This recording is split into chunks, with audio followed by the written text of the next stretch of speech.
tapi bersama Allah 7 menit pun tidak kuat. Berarti qalbunya yang ada masalah. Wa idza fasadat fasadal jasadu kulluh. Jika telah rusak kecocokannya, maka rusaklah semua yang di tubuh. Ala wahyal qalb. Ala bahasa Arab itu litanbih. Artinya ketahuilah gitu. Wahyal qalb itu adalah qalbu. Saya tidak mau berbicara ini qalbu secara kedokteran, walaupun hadis ini bisa dibawa ke ilmu tib, ilmu kedokteran.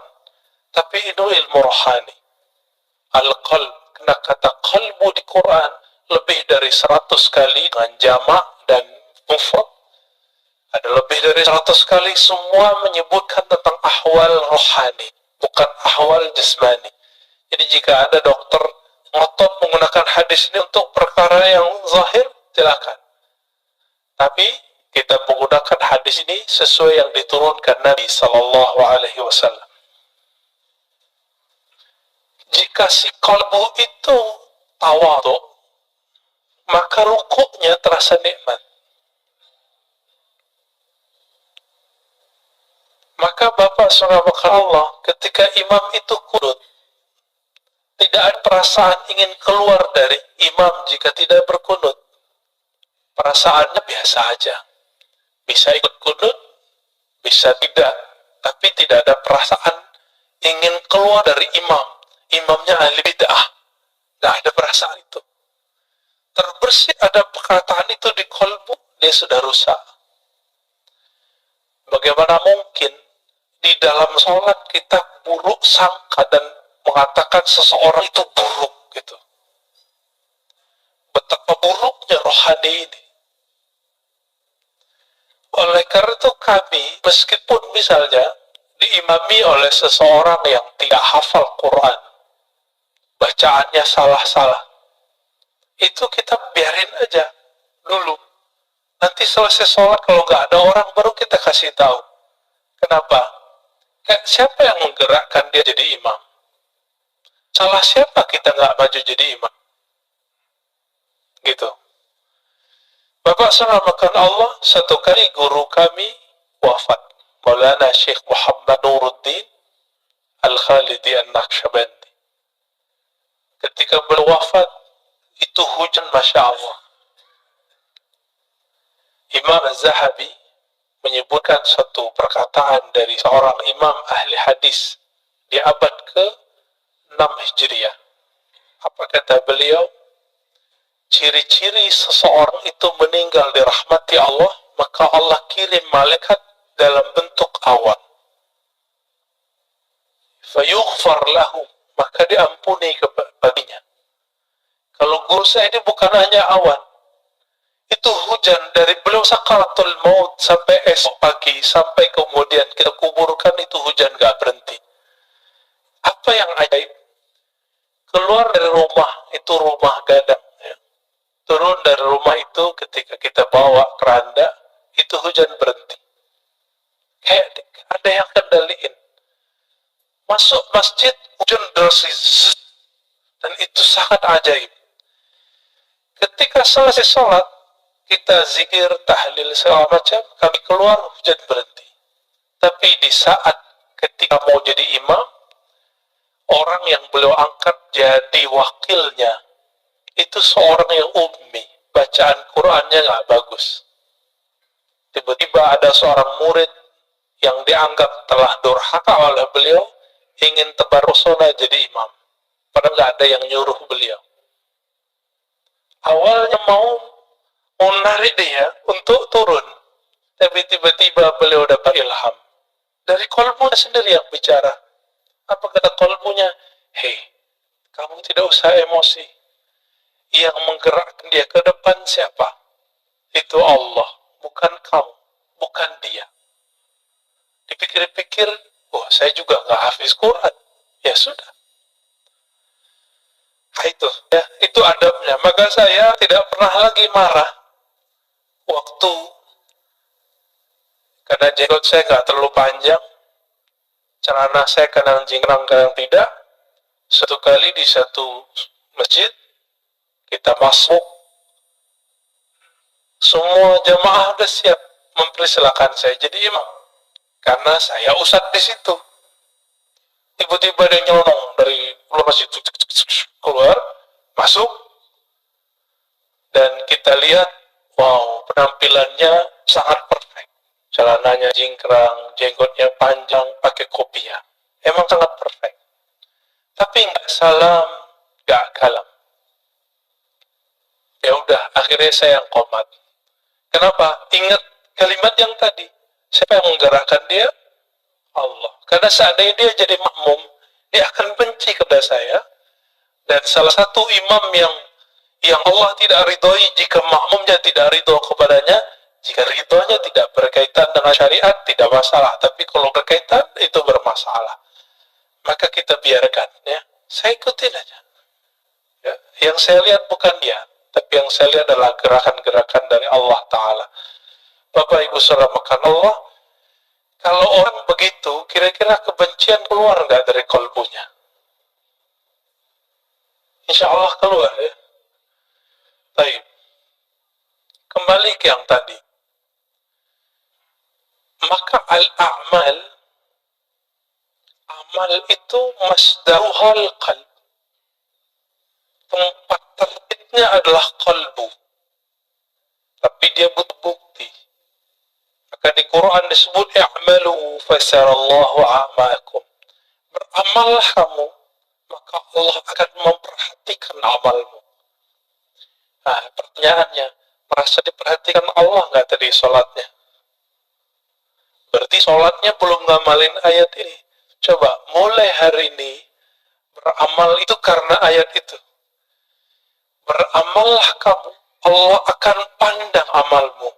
Tapi apa yang Allah pandang? Maka ditaksis dengan hadis Nabi Sallallahu Alaihi Wasallam, hadis Imam Muslim tadi, dan Imam Bukhari juga ada yang semakna, bahwa Allah memandang ke kalbumu. Jadi yang dipandang itu bukan rukuknya, tapi ini yang disebut ahwal dalam rukuk.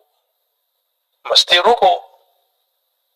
Yang dipandang bukan sujudnya, sehingga jidat kita mulai sakit ketika sujud lama. Bapak kalau buka kopiahnya mungkin ada hitamnya. Bukan itu yang Allah lihat. Betul, beruntung kalau yang punya itu. Nanti malaikat maut pun mungkin mikir, bocah betua ini ahli tahajud ini kayaknya, ya.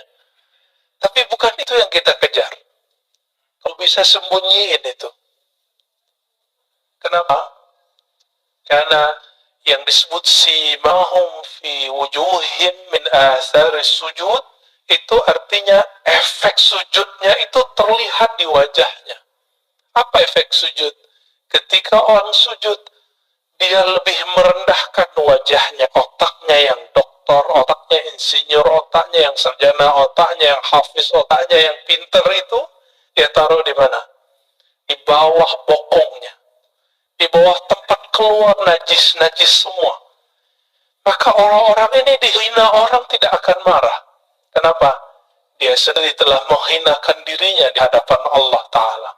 Bukankah kita, Bapak soft nomor 2, bukankah dibelakangi oleh orang yang soft depan? Itu kita sudah biasa menghina diri. Tapi kenapa kemudian jika disinggung orang sedikit ngamuk? Ini yang tidak wajar di kolbu. Berarti belum salah. Kolbunya belum saleh. Dalam kalimat ini dikatakan, jadi keadaan fisik itu selalu menerjemahkan keadaan kolbu. Jika kolbunya sedang tawadu, dia pasti rukuk. Jika kolbunya sedang bersah diri, pasti dia mengatakan la haula wala quwata illa billah. Jika kolbunya sedang menta'zim Allah, pasti dia mengagumi dan mengatakan subhanallah. Subhanallah itu bukan maha suci, itu terjemahan biasa. Subhanallah artinya maha hebat engkau ya Allah. Bapak salam Allah ikhwan akhwat fillah. Oleh karena itu Nabi SAW 13 tahun itu tidak diwajibkan sholat. Coba lihat. Berapa lama Rasulullah berdakwah? 13 tambah 11. 13 tahun gak wajib sholat kecuali sekali semalam. Sholat Al-Muzammil. Umil Layla. Bangunlah malam hari. Itu aja. Meskipun 3 tahun sebelum hijrah, beliau telah dapat kewajiban 5 rakaat, 5 rakaat, beliau belum wajib sholat. Kenapa? Karena Nabi yashtagil bi amril qalb. Nabi sibuk dengan perkara qalbu. Coba lihat ayat pertama turun. Iqra. Bacalah. Surat Muzammil. Wazkur isma rabbik. Sebutlah nama Rabbmu. Menyebut nama Allah, membaca nama Allah, itu dengan qalbu baru terasa. Ya, baru pakai lisan. Makanya beberapa ulama kita zikir ya Allah, ya Allah, Allah, Allah, Allah, itu ngamalin surat Al-Muzammil itu. Nggak usah pakai dalil-dalil aneh, itu dalilnya. Ini kan susah-susah debat, ya, nyari-nyari dalil. Karena ada ustadz yang mengatakan bid'ah zikir Allah, Allah. Kenapa? Zikir harus dengan kalimat yang jumlahnya kamilah, jumlah mufidah, kalimat yang lengkap. Memang kalimat Allah kurang lengkap. Bukankah ada ayat kulillah, katakanlah Allah. Ada kok. Dan itu satu kalimat. Satu kata, tapi menilainya satu kalimat. Waladzikurullahi akbar. Dan sungguh menyebut Allah itu lebih besar dari semuanya. Oleh karena itu Badi'uz Zaman Sa'id Nursi itu di bersalahnya yang jilid 6 mengatakan ulama-ulama ahli qalbu untuk menghabiskan ego al-ananiyah itu mereka hantam dengan menyebut nama Allah, Allah, Allah. Dari itu ada efeknya. Apa nama yang dimasukkan ke dalam kolbu, itulah nanti keluar. Karena air yang dimasukkan ke dalam kendi, dalam gelas, jika putih keluarnya putih, jika hitam keluarnya hitam. Jika yang dimasukkan asma'ul husna, maka keluarnya adalah akhlak yang hasanah. Jika yang dimasukkan hubbud dunya, maka keluarnya itu tamak. Kalau ustadz itu lebih bahaya. Dai itu kalau hasad, hasadnya ulama itu bawa dalil. Coba lihat di YouTube itu. Itu membedain orang hasad nggak hasad gampang di situ. Ya, terlihat isinya kebencian, kebencian, kebencian. Sebanyak itu ayat yang mengajarkan bahwa mukmin itu bersaudara. Ayo cari titik temu. Tapi dia mencari perbedaan. Kita susah-susah untuk mengislah orang. Dia bermujahadah, berjuang untuk memecah orang. Kawan kita ada di Meranti sana, namanya Ustadz Fauzi kalau nggak salah. Itu masuk ke suku Akit, suku asli pribumi, untuk mengislahkan orang sana. Tiba-tiba masuk satu kelompok kawan ini untuk nyalahin semua. Akhirnya gagal lagi dakwahnya. Tapi kemudian beliau terus, yaitu diangkremin terus kayak ayam. Mereka kan datang cuma sekali, ini datang terus. Ya. Bahkan tinggal di situ. Itulah khuruj fisabilillah selama-lamanya di situ. Ya nggak butuh lagi khuruj 3 hari itu. Nggak butuh lagi khuruj 40 hari. Kenapa? Satu nafasnya telah khuruj. Satu nafasnya telah jihad fisabilillah. Siapa yang berani, Pak? Meninggalkan tengah kota, pergi ke pelosok, tinggal di situ. Ya, saya pun nggak kuat.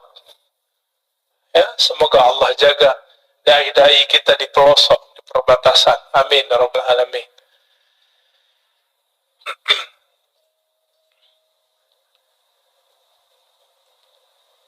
Oleh karena itu, masyaikh kita mengajarkan zikir qalbu ketika latihan, maka kurangi dulu zikir-zikir fisik.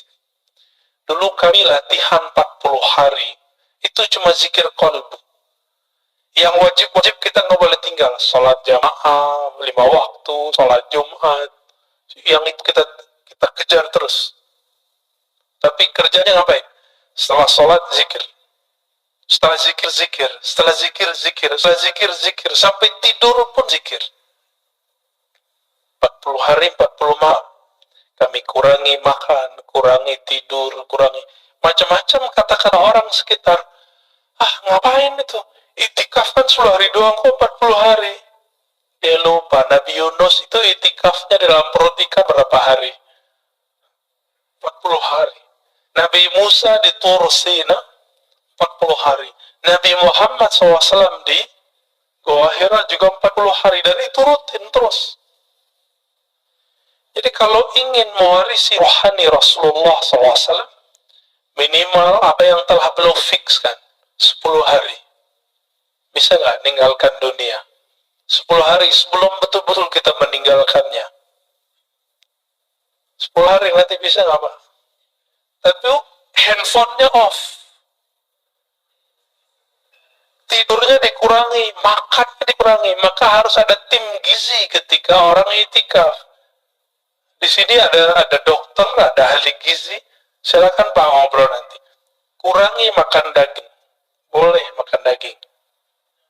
Tapi kalau cuma itikaf makan daging, syahwatnya besar, nggak bisa ngapa-ngapain. Maka disebutkan taklilut ta'am, mengurangi makan, termasuk memilih makan-makan yang ringan-ringan. Maka kami 40 hari itu, sampai hari ke-20 vegetarian. Hari ke-21 baru makan daging. Karena ngobrol dengan dokter. Kata dokter, sel-sel itu kalau nggak dapat daging selama 20 hari, maka dia akan makan yang ada di tubuh. Padahal itu udah tertulis oleh Maulana Khalid Al-Baghdadi dalam kitabnya. Beliau bukan dokter. Tahu dari mana coba? Tapi dapat ilham. Maka ilham qalbu, jika dipertemukan dengan kajian-kajian ilmiah, ketemu. Karena ilmu itu dari Allah Ta'ala. Ilmu dari Allah. Allah yang disebut Al-Alim, sumber semua ilmu. Jika dipertemukan ilmunya orang belajar grammar dengan orang belajar manhaj qalbu sama. Yang mempertemukan namanya Imam Al-Qushairi. Punya kitab judulnya Nahwul Qulub, Nahwul Qalb. Grammar qalbu. Ada Pak kitabnya? Ya, kawat kita sudah buat disertasi S3 untuk itu. Tapi semoga dia juga mengamalkannya ya. Jika di qalbu itu muncul kezuhudan, sekarang kita langsung masuk. Jika muncul kezuhudan, maka orang itu nanti akan suka puasa. Jadi puasa itu efek warid yang datang ke qalbu. Apa arti warid? Anugerah rohani datang ke qalbu. Zuhud itu nikmat yang lebih besar dari dunia dan seisinya. Orang kalau sudah masuk zuhud ke qalbunya, hidupnya kenyang. Nggak ada keluh kesah, kebahagiaan itu ada meskipun dunia dari tangannya. Tapi orang-orang zuhud bukan berarti dia orang miskin.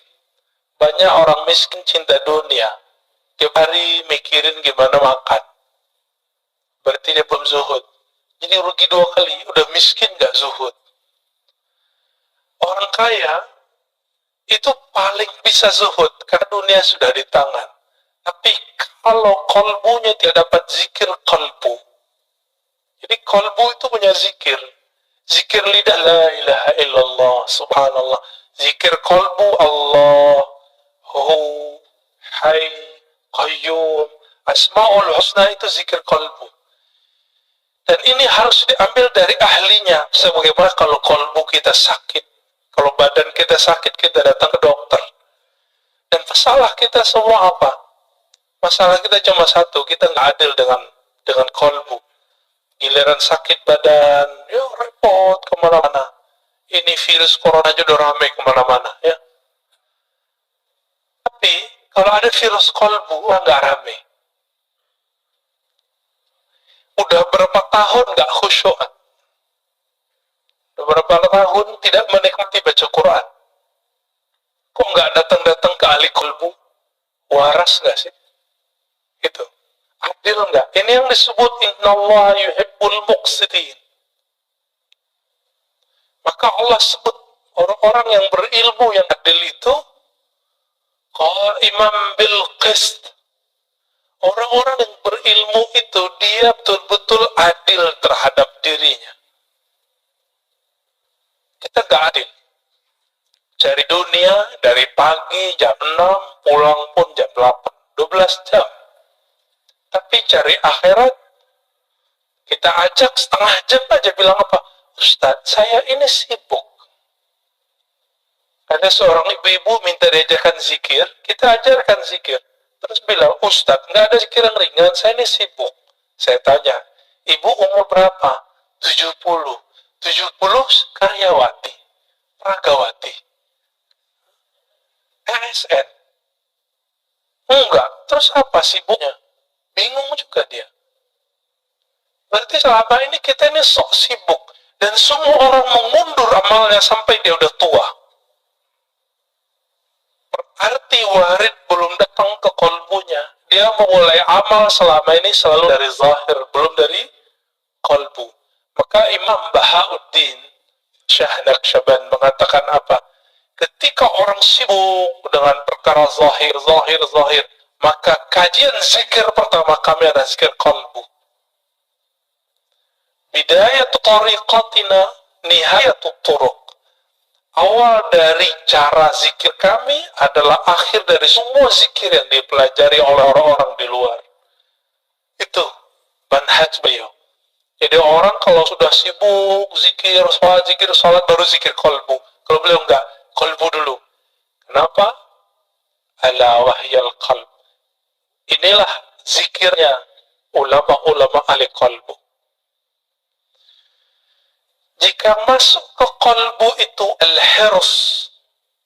Hirs itu ada kesukaan, kerajinan, ya, ada perasaan senang.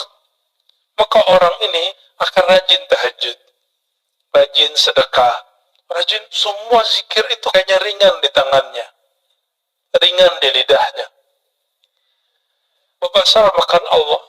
Dulu seorang kawan saya berdoa, Allahumma adim alaina zikrak. Ya Allah, dawamkan zikir kami kepadamu. Saya tegur, jangan doa begitu. Yang Nabi ajarkan, Allahumma a'inni ala zikrik. Ya Allah, bantu aku menyebut namamu. Karena Nabi tidak pernah mengajarkan, ya Allah, dawamkan zikir di kolbu kami. Itu mustahil kecuali Rasulullah Sallallahu Alaihi Wasallam. Dalam sholat pun kita masih ingat selain Allah Ta'ala. Jika yang datang di kolbu itu syauq, rasa rindu yang dalam, maka orang ini biasanya zikirnya mulai bergerak. Nah, zikir ini yang jarang datang ke kita. Minimal gerak mata, matanya nangis, itu zikir rindu. Jadi rindu itu datang dulu ke kolbu, baru saat dia berzikir ada rasa nangis. Bukankah sebagian bapak ibu ketika mendengarkan imam kita tadi sholat teringat mana? Sudais, ya. Semoga Allah muliakan beliau. Amin. Kita teringat itu. Bagi mereka yang punya pengalaman sholat di belakang Sudais, dia rindu, dia bisa nangis. Itu baru rindu dengan imam dunia. Imam sholat di Mekah.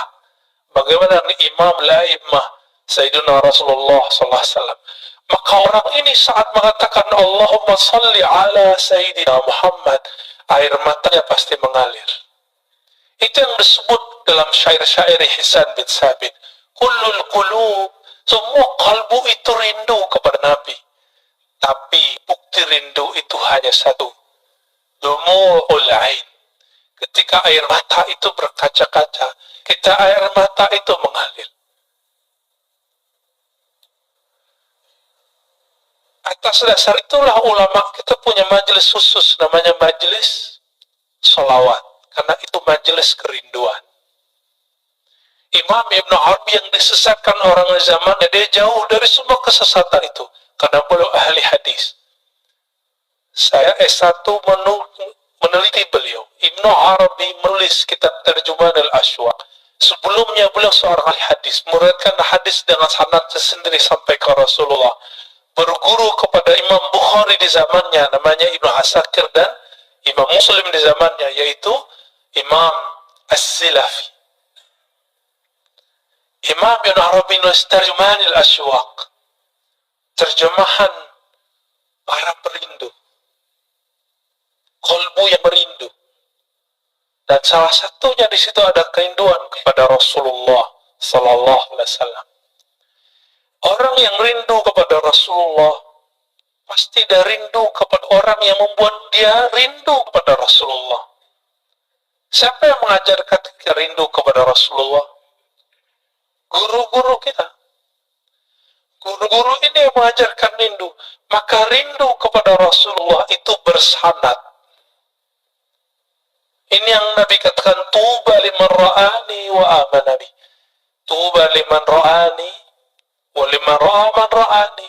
Beruntung orang yang memandangku. Kalau nggak ketemu aku, dia ketemu murid-muridku atau murid dari muridku. Ini yang disebut tuba. Bagaimana Bilal ibn Rabah ketika Umar datang ke Damaskus, Bilal dipanggil, wahai Bilal, kami rindu Rasulullah. Apa kata Bilal? Lalu apa yang harus kau lakukan? Kata Umar, tolong engkau azan, ingatkan kami kepada azannya di zaman Rasulullah SAW. Lalu dia azan. Setelah sekian lama Rasulullah wafat, dia nggak mau azan. Kenapa? Setiap kali dia azan dia bisa pingsan. Itulah rindunya seseorang perindu. Dia bergerak, badannya bergetar ketika rindu. Kalau dia kuat, dia bisa terus. Jika tidak, dia pingsan. Dan Bilal bin Rabah sampai di asyhadu an la ilaha illallah, sampai di asyhadu anna Muhammadar Rasulullah. Ketika sampai di bagian itu, dia tidak sanggup lagi menahan tangisnya. Dia berhenti, tersenduh-senduh, baru dia lanjutkan. Bahkan di riwayat lain beliau pingsan. Itulah para perindu. Makanya zikir para perindu itu ada 3. Jika di mata dia menangis, jika di tubuh dia bergerak, jika tidak kuat maka dia pingsan. Inilah zikir-zikirnya qalbu. Karena sebab syauq datang, rasa rindu itu datang. Dan rindu itu sumbernya satu, al-mahabbah, rasa cinta kepada Allah dan Rasulullah. Bapak saudara makan Allah,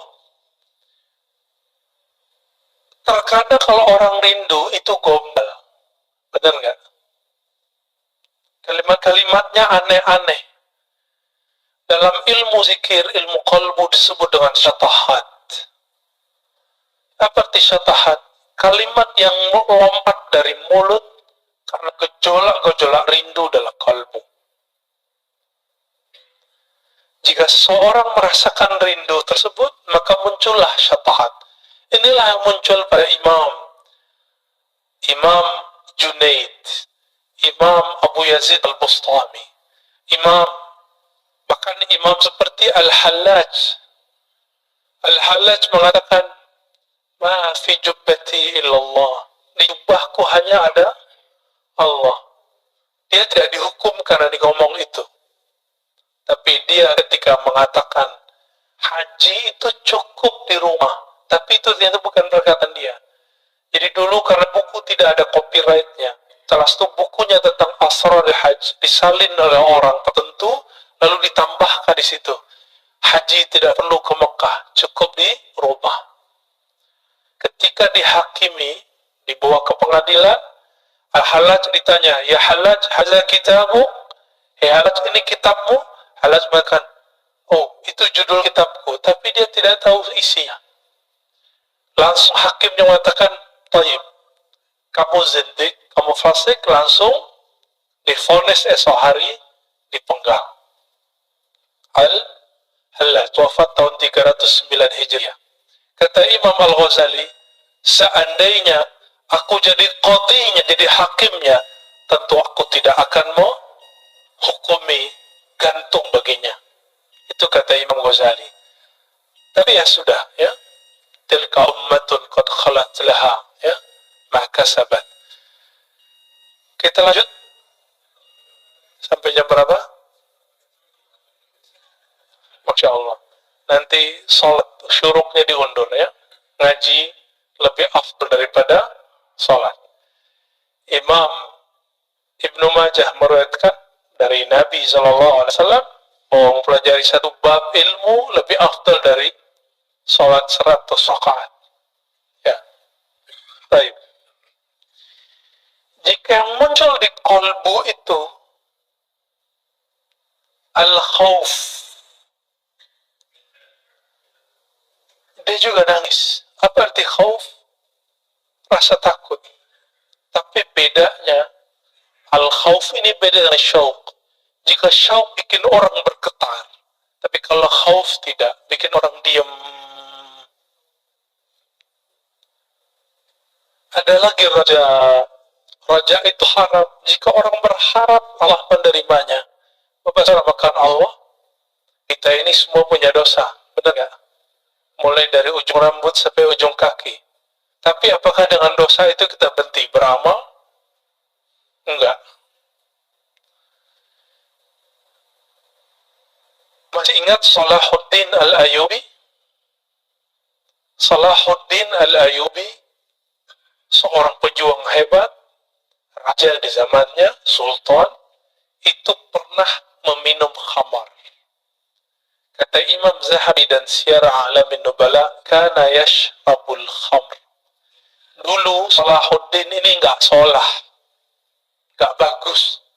Ngapain dia? Namanya kan Ayub atau Yusuf, ya. Salahuddin ini dulu suka minum khamar. Orang kalau minum khamar pasti zina. Orang zina, ya lanjut, judi semuanya lengkap. Nakalnya bukan main. Maka jangan, kalau ada anak muda hari ini malam kita lewat, dia minum khamar, dia jahat, jangan benci dulu. Siapa tahu nanti dia jadi mujahid fi sabilillah. Jangan benci dulu. Ya, tadi kita pas lagi nyetir, tiba-tiba ada yang, ya anak, oh pakai motor truk, ya, suka-suka dia. Saya mikir, jangan-jangan ini Salahuddin menghibur diri. Biar husnuzan, biar gak benci. Siapa tahu kita punya sahabat dulu peminum, suka narkobaan. Sekarang Masya Allah, amal zikir banyak. Bahkan ada yang sudah menjadi ustaz. Banyak, ya. Jadi jangan hukumi orang dengan waktu dia bermaksiat. Siapa tahu itu maksiat terakhirnya. Jangan pernah sucikan orang dengan amalnya. Siapa tahu itu amal soleh terakhirnya. Besok dia maksiat terus. Tapi semoga itu tidak terjadi. Maka Bapak saudara makan Allah, jika di Quran lebih dari 100 kali Allah membicarakan kolbu, kenapa ajaran kolbu tidak dominan dalam kajian-kajian kita? Yang dominan apa? Kajian fikih, sunnah, bid'ah. Ingin mempergi kolbu, tapi yang terjadi keras kolbu. Ini coba aja. Kita bertahun-tahun ngaji sunnah bid'ah. Apa yang terjadi? Kolbu keras. Keras bukan main.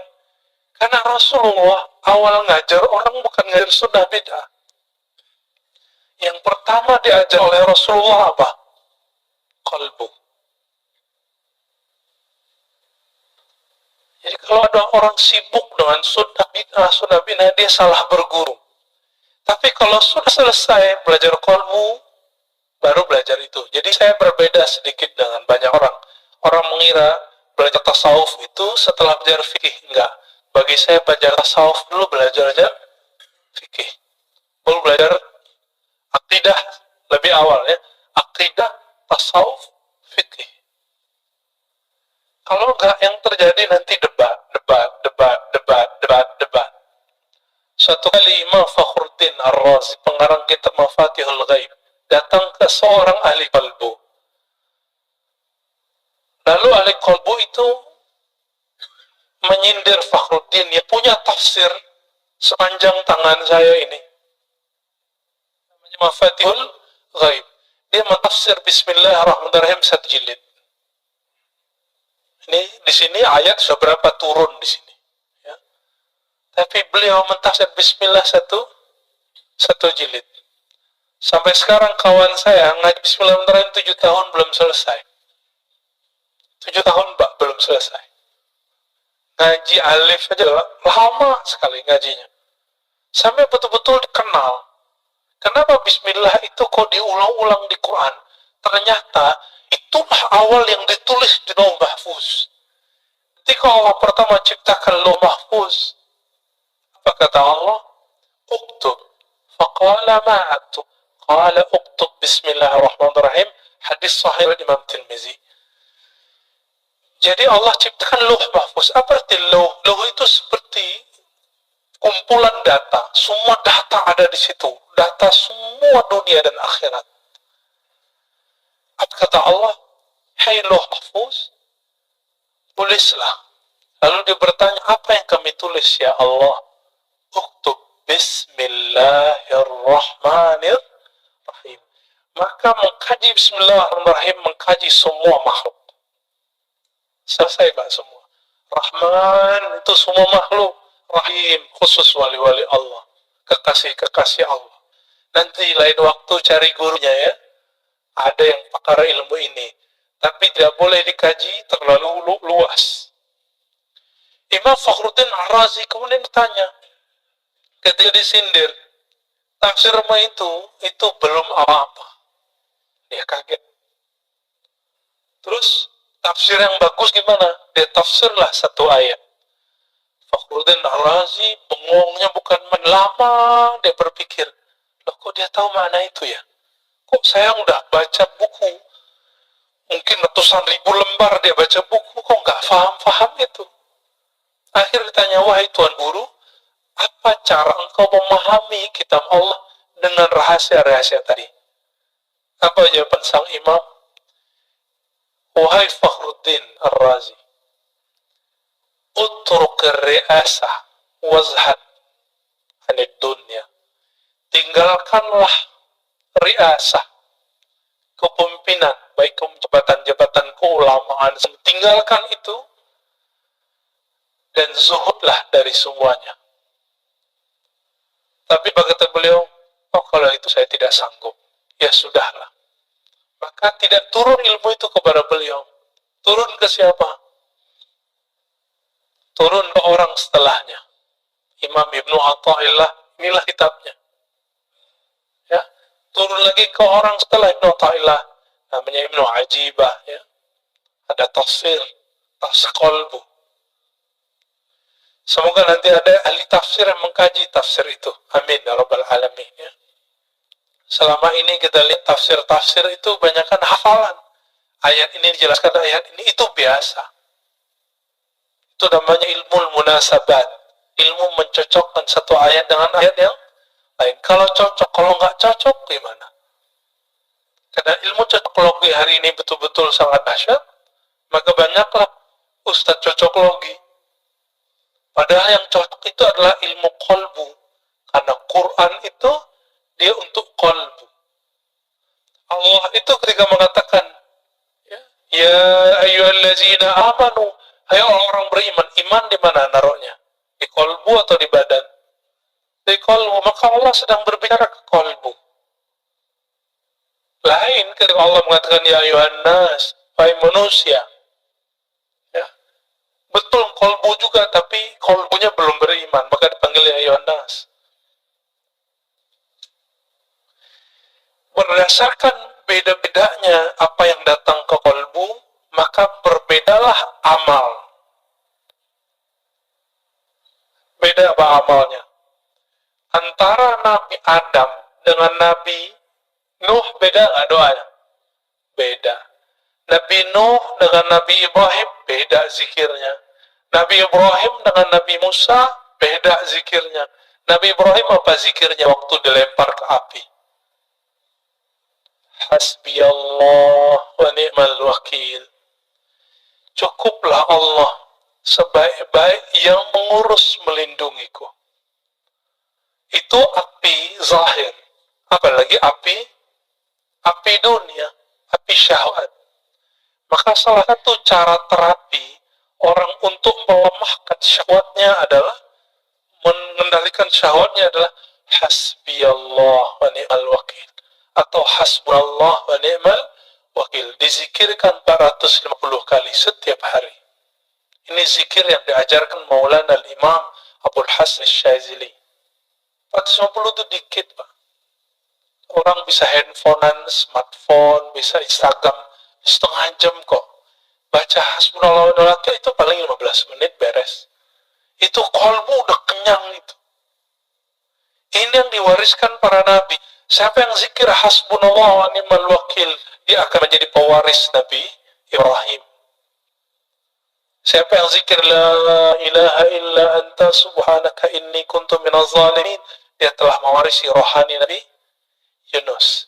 Kenapa Nabi mengatakan al-ulama warasatul anbiya? Setiap ulama itu dia mewarisi rohani para nabi. Nabi tidak doktor. Nabi tidak baca kitab. Nabi baca yang di kolbunya.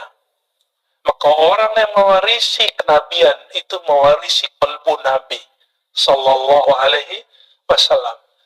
Maka jangan andalkan gelar-gelar kita. Udah lewatin semua itu. Tanya ke dalam kolbu, aku mewarisi Nabi siapa? Dan orang yang disebut kutubul awliya, wali paling poros, yang keberkahan bumi itu karena doa-doanya. Jika Imam Ibrahim bin Adham mengatakan, ya ashab al-hadis, wahai ahli hadis, tolong doakan kami. Bikum yutfa'anna al-masaib. Karena kalian musibah-musibah Allah jauhkan dari kampung kami. Oleh karena itu para imam kita sebagai disebut oleh Imam Zahabi mengatakan aqrabut turuq ilallah al-hadis, talabul hadis. Salah satu jalan pintas menuju Allah adalah belajar hadis. Karena orang berhadis nyebut sanad dari fulan, dari fulan, dari fulan, dari Nabi, dari Jibril, dari Allah Ta'ala. Itulah sanad Quran, sanad hadis qudsi, sanad hadis Nabi Sallallahu Alaihi Wasallam. Imam Ahmad mengatakan, al-qurbu ila Rasulillah qurbun ilallah. Orang yang punya silsilahnya dekat ke Nabi, dia telah dekat kepada Allah Ta'ala.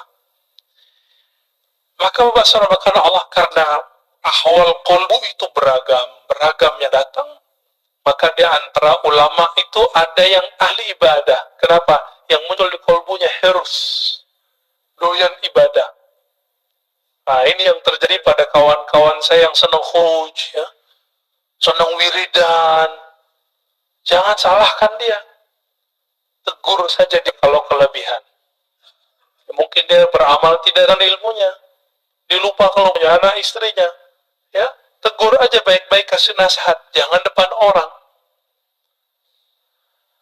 Ketika yang masuk ke kolbu itu asyauq, maka orangnya akan suka berdendang, bersyair, bersolawat.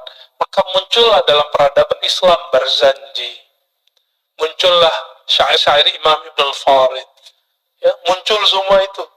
Maka syair-syair di Jawa muncul apa namanya macapat ya, yang mau copot ya, itu yang dari Sunan Kali Jaga. Itu wali Allah besar, Pak. Belum berguru kepada ulama keturunan Samarkand, Syekh Mahudum bin Ibrahim, yang kita sebut dengan Sunan Bonang. Saya ziarah ke kuburan beliau yang di Bawean. Itu yang asli Pak, di situ insya Allah. Yang di Tuban itu mungkin petilasannya, wallahu alam. Ya. Kalau orang pakai kolbu, dia tahu tuh. Ya.